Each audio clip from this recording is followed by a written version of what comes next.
I remember years ago taking this course hosted by the Archdiocese of Toronto called Good Leaders, Good Shepherds. And it was basically a course designed for priests to teach them how to apply organizational behavior principles to parish settings. And one of the thoughts they kind of gave early on in the course was this notion that as the pastor, if you give what you might call an envisioning homily, like a homily which is meant to articulate the vision that you have for the parish, you can't just do it once. You can't just give it as a one-time thing, but instead you need to give a variation of that homily time and time again throughout the course of the year, throughout the course of your time there with the parish, to make sure that this notion of the mission of the church and the overall purpose of the parish is very much at the forefront of everyone's minds.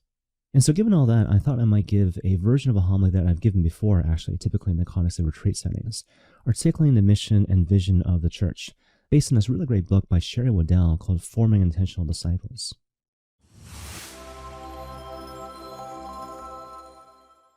So it's an important starting point to kind of paraphrase great leaders like Pope Francis and Pope Paul VI. The church doesn't just have a mission, but instead the church is the mission.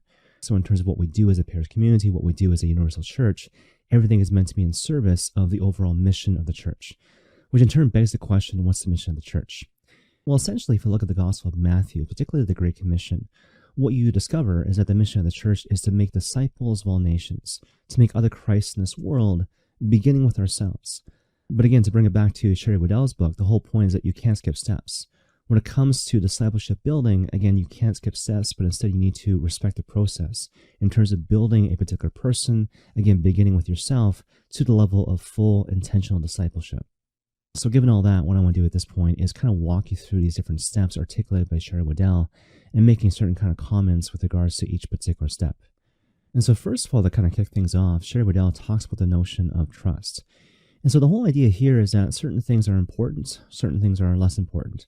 Certain things are primary, certain things are secondary, right? And so the idea here is that what is primary is establishing, again, this notion of trust, something which she defines as establishing a positive association with something identifiably Christian or Catholic.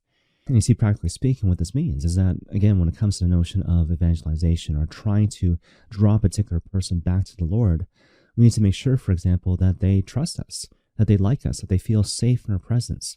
Mindful of the fact that if this important building block is not present at the very early stages of the game, then in a certain sense, the whole process is circumvented.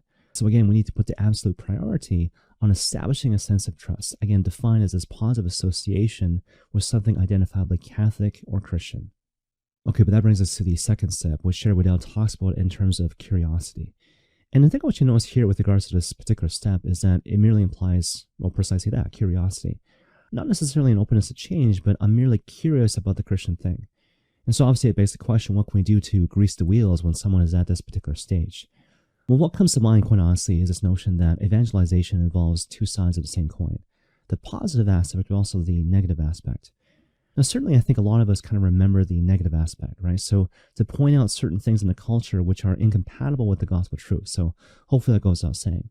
But at the same time, we must never forget the positive aspect of evangelization. And so, for example, let's say you're in dialogue with this person that you're trying to bring back to the Lord, right? So you might be diametrically opposed in terms of the particular issue at hand. But at the same time, in the midst of that conversation, can you affirm and reflect back to the person in question certain things that they're saying which are good and true and beautiful, mindful of the fact that people can't help but aspire to the good, and in the words of St. Augustine, truly the human heart is restless until it rests in the Lord. And even though this whole process might involve some manner of practice, to get in the habit of, again, reflecting back to people that which is good or true or beautiful in their lives, despite their lack of full discipleship in the Lord, basically you're buying something with your money, right? Because basically you're building a sense of relationship with this person who's on their particular journey towards Jesus Christ. Now, the third step in the game is this notion of openness, right? And this implies this openness to change. And so the image that comes to mind by way of analogy is this image of someone dipping their toe in the proverbial water, if you will. And obviously, again, it begs the question, what can we do to kind of grease the wheels when someone finds themselves at this particular stage? Well, what comes to mind is basically two things, right? And so first of all, this idea of recognizing the opportunity. And so just to kind of think it through, practically speaking, there are obviously certain moments in life where people are more open to receiving the gospel truth as opposed to other moments. And so, for example, when people experience pain, when they experience hardship, when they experience suffering or even their own mortality in a certain sense, they are more open to receiving the fullness of the gospel truth. And again, it's a matter of recognizing these opportunities and kind of seizing the moment, if you will. But the second thing that comes to mind is this notion that the Mass is not meant to be the primary means of evangelization. Now, certainly when it comes to the Mass, right, the holy sacrifice of the Mass, the Eucharist itself, right, the Eucharist is the real presence of our Lord, right? So truly it's the source and summit of our faith, no doubt, without question, right? But at the same time, to expect that the Mass is meant to be the primary means of catechesis and evangelization and drawing people back to a life of full discipleship in the Lord, a bit of a tall order. Because practically speaking, when you think about the Mass, it's actually kind of a confusing and convoluted ritual. And certainly when you come to become familiar with that particular ritual, yeah, it's beautiful, it's life-giving, it's all these different things, right? But again, to expect the Mass to be the primary means of evangelization, where you can just bring someone to Mass and they instantly become a full-fledged disciple in the Lord, a bit of a tall order. So in the alternative, what you need to do is to be aware of different opportunities out there in the Catholic culture, in the Catholic world, which can help someone at the stage of openness. And so, for example, to be aware of different books, different podcasts, different programs, different events, different people that you can kind of introduce these people to help them in terms of their particular journey towards full discipleship in the Lord. Now, the next step, which is addressed in the context of the book, is this notion of spiritual seeking, right? And so the analogy that comes to mind is this notion of dating with intention. So in a certain sense, you're dating the Lord with the intention of like marriage or intentional discipleship, right? And again, the question is like, what do you do when someone's at this stage? Well, what comes to mind is to bone up one's apologetics game. And so, as you probably know, but just to make sure we're all on the same page, apologetics is not simply apologizing for being Catholic, right? So apologetics is about being rational. And in particular, being ready in terms of being able to give a rational response at all times to the question of like, why do you believe what you believe? And again, to make sure that your knowledge base in this regard is really broad and deep. Because the whole goal is to make sure that whatever question or issue is brought across your desk, you know how to respond in a way which is intelligent, accurate, and convincing. That's really helpful when it comes to addressing people or journeying with people who are at the stage of spiritual seeking. But that brings us to the final stage when it comes to this notion of discipleship building. And basically, this is intentional discipleship, this kind of drop the nets moment that you find recurrently in the context of the gospel. And again, the question is, what do you do when someone's at the stage? Well, what comes to mind is this notion that discipleship, growth in discipleship, is an ongoing thing, is a lifetime thing. We're called to be converted and grow in our life of discipleship throughout the course of our lives.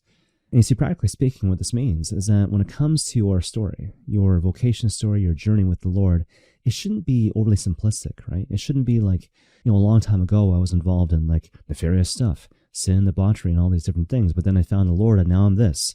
And you who are in need of evangelization, if you work hard and try your best, you can be me too.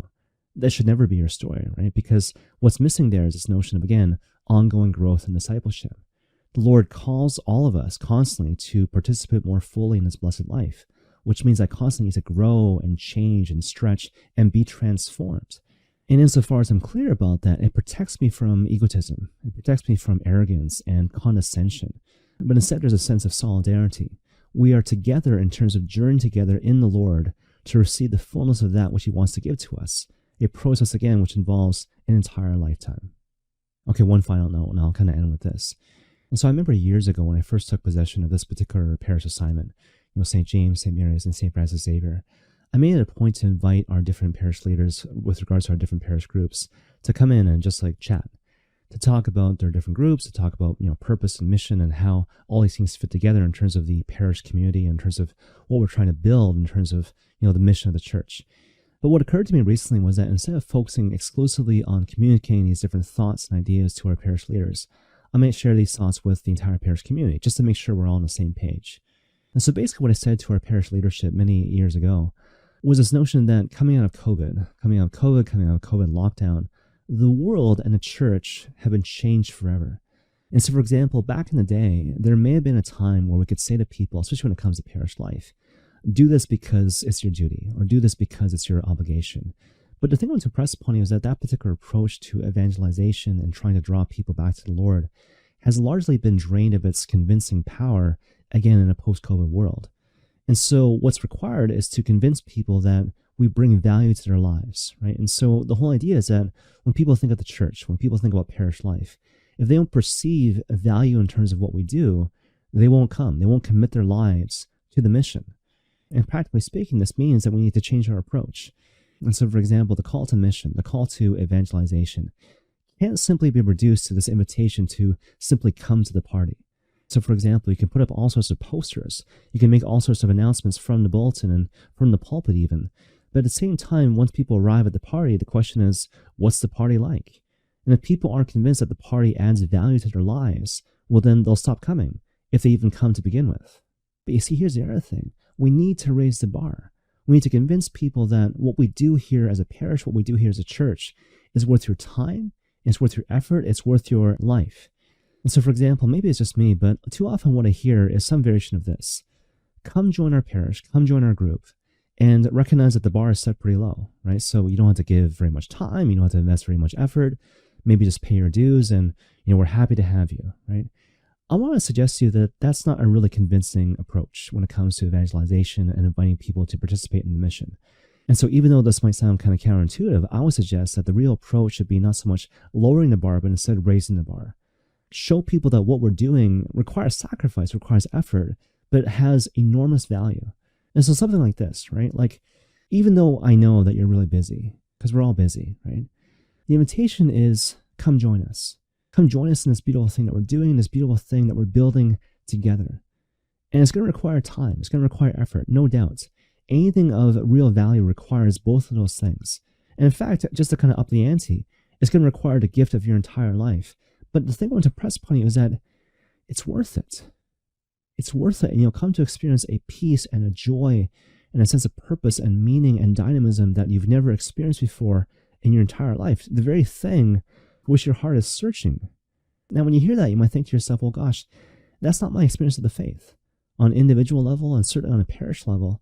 But therein lies an opportunity for growth. So yeah, that might be where you're at, but insofar as you come to grow in that regard and come to discover, again, the beauty and dynamism of your journey of discipleship in the Lord, well, you're called to share the fruits of that with other people. And when you do so, that, my friends, is convincing. And that, my friends, is real evangelization. And may God bless you all.